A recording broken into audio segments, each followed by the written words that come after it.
Amen. Bwana Yesu asifiwe sana. Kwa majina yangu naitwa Mchungaji Meshak Barasa. Nimeokoka, nampenda Kristo, na muamini kuwa yeye ndiye mwana wa Mungu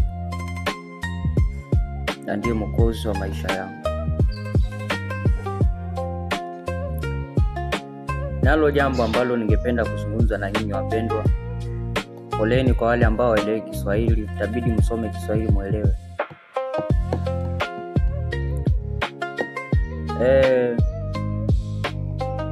Nalo jambo ambalo ningependa kuongea na nyinyi kuhusu. Niko na rafiki yangu mmoja ambaye alikuwa Mkristo, lakini kwa sasa hivi amesilimu, amekuwa Muislamu. Na nilipokuwa nimekaa naye kujaribu kumuuliza kwa nini, akawa ananiambia, nyinyi wa Kristo mnasema Yesu ni Mungu, Yesu ni mwana wa Mungu, Yesu mambo mengi tu. Akawa ananiuliza maswali ya kwamba Yesu mwasema kwamba Yesu ni mwana wa Mungu, na Biblia ni kweli inasema Yesu ni mwana wa Mungu, hilo halipingiki. Na akawa ananiuliza, sasa Mungu alizaa? Nikamwambia ndiyo, Mungu alizaa. Sasa akaniuliza, kwa hiyo Mungu naye huzaa kama mwanadamu anavyozaa? Sasa hapo ndipo mnapokosea, ama hapo ndipo wao mnatuelewa vibaya tunaposema Yesu ni mwana wa Mungu, ama ninaposema mimi hapa ni mwana wa Mungu. Maana ndivyo nilivyo. Sasa leo nataka tuangalie hili swala ya kwamba inakuaje mwanadamu anakuwa mwana wa Mungu, ama inakuaje Yesu Kristo ni mwana wa Mungu, ama ni mwana wa Mungu kwa njia gani, ama kivipi? Ili muweze kuelewa, ama nyinyi wa Kristo msije mkadanganyika kuacha imani kwa sababu ya mambo ya watu wasiojielewa, ama wasioelewa, ama wasio na ufahamu wa neno la Mungu, ama wasiokuwa na roho wa Mungu wakawapotosha nyie. Na ni jukumu langu kufanya hivyo, kwa maana neno la Mungu liko wazi tu. Sasa jambo la kwanza tutaweza kuangalia kwa nini Yesu ni mwana wa Mungu, ama Yesu ni mwana wa Mungu, ama Mungu alimzaa Yesu kwa njia gani? Kwa sababu tunaposema Yesu ni mwana wa Mungu, akili ya kibinadamu tunarudi kwamba mwanamke ndiye huzaa. Lakini akili ya kiroho, hata mwanaume ana uwezo wa kuzaa, na kuzaa huko kwa mara nyingi. Tutaanza na kitabu cha, hebu acha Biblia tuelezeni kwamba Yesu ni mwana wa Mungu kwa njia gani, na kwa njia gani mwanadamu aweza kuwa mwana wa Mungu. Jambo la kwanza, hebu tusome kitabu cha Yohana 3 mstari wake ni wa 6. Yohana 3 mstari wa 6 nasema, mwili huzaa mwili, lakini roho huzaa roho. Nasikia mwili huzaa mwili, lakini roho huzaa roho. Jambo la kwanza uelewe ni kwamba mwanamke huzaa mwili, sawa kwa kuwa yeye ni mwili. Kwa hiyo mwanadamu kuzaa kwa kwanza ni kuzaliwa katika mwili, yaani kuzaa kule kwa ambako mnajua mwanamke kumzaa. Kwa mfano Mariamu akatunga mimba kimiujiza, mimba ya Bwana wetu Yesu Kristo, na Yesu akazaliwa. Sasa kule ni kuzaliwa kwa mwili, ndio maana mwili huzaa mwili. Lakini tena Biblia inaendelea kusema kwamba lakini roho huzaa roho. Yohana 4 mstari wake wa 24 nasema hivi, Yohana 4 mstari wa 24, Mungu ni roho, na wote wanaomwabudu imewapasa kumwabudu katika roho na kweli. Mungu ni roho. Kwa hiyo ikiwa Mungu ni roho na roho huzaa roho, basi roho ambaye ni Mungu huzaa pia roho, hazai mwili. Hapo twende tu pamoja, utaelewa kuzaa aina gani ambako napozungumzia mimi. Sasa hebu tuangalie pia kitabu cha Mwanzo, tuangalie kitabu kwanza cha Ayubu. Kitabu cha Ayubu 1 mstari wake wa 6 inasema siku moja wana wa Mungu walikwenda kujionyesha mbele za Bwana. Siku moja wana wa Mungu walikwenda kujionyesha mbele za Bwana. Na ni wana wa Mungu gani walioenda kujionyesha mbele za Bwana? Ujue hapa ni mbinguni. Hapo ilikuwa ni mbinguni. Na kwamba wana wa Mungu siku moja walienda kujionyesha mbele za Bwana. Wana wa nani? Wa Mungu. Kwa hivyo Mungu ana wana. Sasa wana wa Mungu maana yake viumbe wa mbinguni. Jambo la kwanza. Na mbinguni hatuingii kwa miili hii ya udongo. Hapana, viumbe wa mbinguni hawana miili ya udongo. Viumbe vya mbinguni vina miili ya roho. Kwa maana kama upo mwili wa asili, basi kunao pia mwili wa kiroho. Sasa viumbe wa mbinguni wana mwili wa kiroho, sio wa kimwili. Kwa maana Mungu ni roho, basi roho huzaa roho. Kwa hiyo viumbe wote wa mbinguni ni roho. Kwa hivyo viumbe wa mbinguni ama wana wa Mungu walikwenda kujionyesha mbele za Mungu. Kwa hivyo tunakuta kwamba wana wa Mungu walikuwepo mbinguni. Na wana wa Mungu ni viumbe wa mbinguni. Na kwa kuwa Mungu ni roho, viumbe wa mbinguni ambao ni wana wa Mungu nao pia ni roho. Sasa hebu tuangalie Yohana. Tumegundua kwamba viumbe vya mbinguni ndio wana wa Mungu. Na sifa ya viumbe vya mbinguni ni watiifu na watakatifu. Yaani wana tabia ya Mungu. Sasa hebu tuangalie kitabu cha Yohana.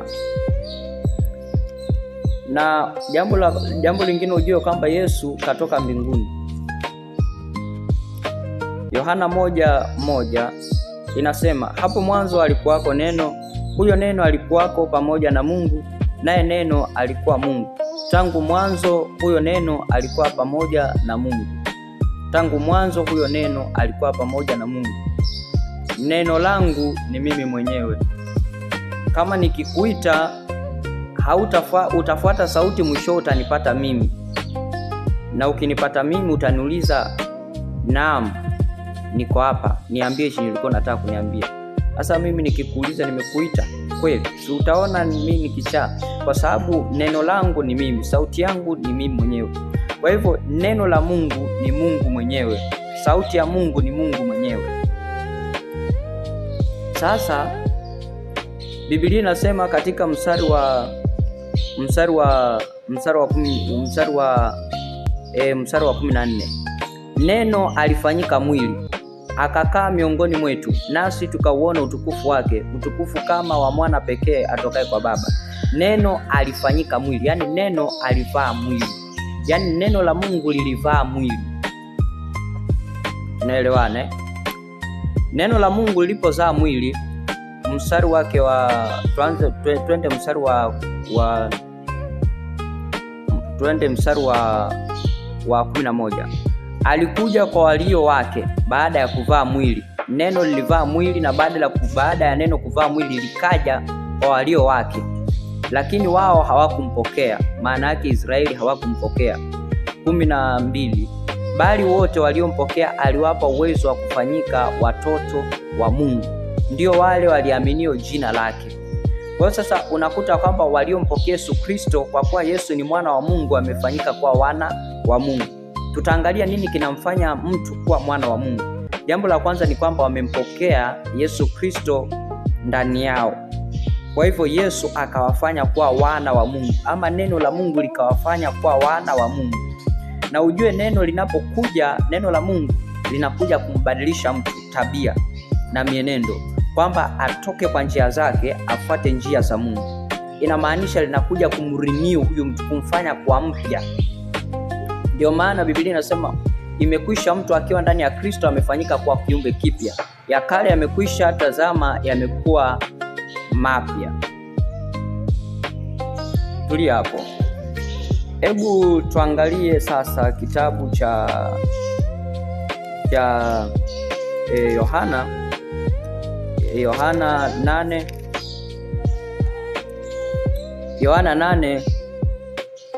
Yohana 8:39.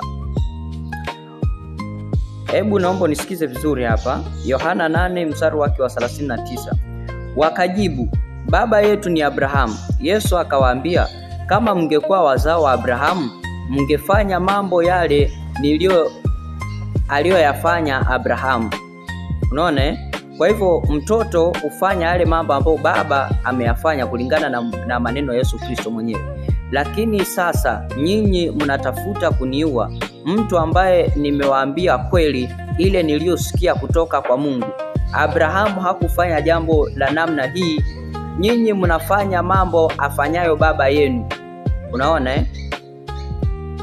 Sikia vizuri. Wakamjibu, sisi hatukuzaliwa kwa uzinzi, tunaye baba mmoja, Mungu pekee. Yesu akawaambia, kama Mungu angekuwa baba yenu, mngenipenda, kwa maana nilitoka kwa Mungu na sasa niko hapa. Sikuja kwa ajili yangu mwenyewe, ila yeye alinituma. Unakuta kwamba Yesu anasema ametoka kwa Mungu, maana yake yeye ni mtakatifu. Jambo la kwanza, kama ametoka mbinguni akavaa mwili ndo akaingia duniani, yani kuvaa mwili ni kupitia kwa tumbo la mwanadamu, kupitia kwa kuzaliwa, ni njia ya yeye kuja duniani, lakini katoka mbinguni. Kwa hiyo yeye ni mwana wa Mungu, kawa mbinguni. Na tumeona kwamba wana wa Mungu ni viumbe wapi? Wa mbinguni.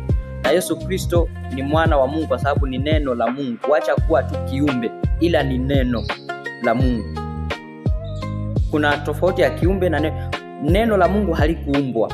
Neno la Mungu ni Mungu mwenyewe. Sasa uwezo ukasema Mungu alijiumba. Hapana, neno la Mungu sio kiumbe. Neno ni sawa na Mungu mwenyewe. Neno la Mungu ni sawa na Mungu mwenyewe. Maana ukisikia neno la Mungu umemsikia Mungu. Ukitii neno la Mungu umemtii Mungu. Ukifuata neno la Mungu umemfuata Mungu. Mstari wa 44. Nyinyi ni watoto wa baba yenu Ibilisi, nanyi mnatafuta kutimiza matakwa ya baba yenu, yeye aliyekuwa muuaji tangu mwanzo, wala hakushikamana na kweli, maana hamna kweli ndani yake. Asemapo uongo husema yaliyo yake mwenyewe, kwa maana yeye ni muongo na baba wa huo uongo. Kwa hiyo tunakuta kwamba kinachomwakilisha mtu kuwa mwana wa Mungu ni matendo ya mtu. Jambo la kwanza, kumpokea Yesu Kristo, maana yake kulipokea neno la Mungu. Kama kulipokea neno la Mungu, basi linakufanya upya, yani linakufanya kuwa mtu mwingine, linakubadilisha kutoka sehemu kwenda sehemu nyingine. Sawa Kwa hiyo sasa kinachofuata ni kwamba baada ya kulipokea neno, ukibadilika, umekuwa mwana wa Mungu kwa sababu ya matendo ulionayo sasa. Jambo la kwanza, baba hufanya kile, yani mtoto hufanya kile ambacho amuona baba akifanya. Kwa hiyo ukifanyika mwana, maana ya kufanyika mwana ni kutap tabia za Mungu ndani yako na kuanza kuzifanyia kazi. Yani umeanza kulani tabia za Mungu. Neno ni tabia za Mungu. Kwa hivyo unaanza kulani tabia za Mungu, unaanza kufuata tabia za Mungu. Maana yake umezaliwa katika ufalme wa Mungu. Yani umekuwa mwana wa Mungu kwa kufuata tabia za Mungu. Sasa umekuwa mfano wa Mungu, sura ya Mungu na tabia za Mungu ndani yako. Kwa kuwa Yesu ni mfano halisi wa Mungu na sura ya Mungu na ni neno la Mungu, maana yake ni yani nadhani hapo umeelewa vizuri. Kwa hiyo sasa hebu tuangalie jambo moja hapa. Ni vipi tunakuwa wana wa Mungu, ama kwa njia gani? Warumi 8 mstari wake wa 14. Warumi 8 mstari wa 14, Biblia inasema, kwa kuwa wote wanaoongozwa na Roho wa Mungu hao ndio watoto wa Mungu. Kwa kuwa wote wanaoongozwa na Roho wa Mungu hao ndio watoto wa Mungu. Inamaanisha Roho wa Mungu anapokaa ndani ya mtu, na Roho wa Mungu hukaa tu ndani ya mtu baada ya mtu kumkiri Yesu Kristo, yani baada ya mtu kumwamini Bwana Yesu. Kwa maana kumbuka hapo mwanzo Mungu wakati ameumba vyote alimuumba mwanadamu. Na alipomuumba mwanadamu alimuumba kwa sura yake na kwa mfano wake na kwa tabia yake. Yani Mungu kamuumba mwanadamu kwa sura yake, kwa tabia yake na kwa mfano wake. Kwa hivyo mwanadamu akawa mfano wa Mungu na tabia. Mfano wa Mungu maana yake ana tabia ya Mungu, anasema kama Mungu, anatembea kama Mungu, yani kila kitu chenye anafanya ana tabia ya utakatifu ambayo tabia ya Mungu. Lakini alipoasi na kutenda dhambi, maana yake akaingia katika utawala wa shetani baada ya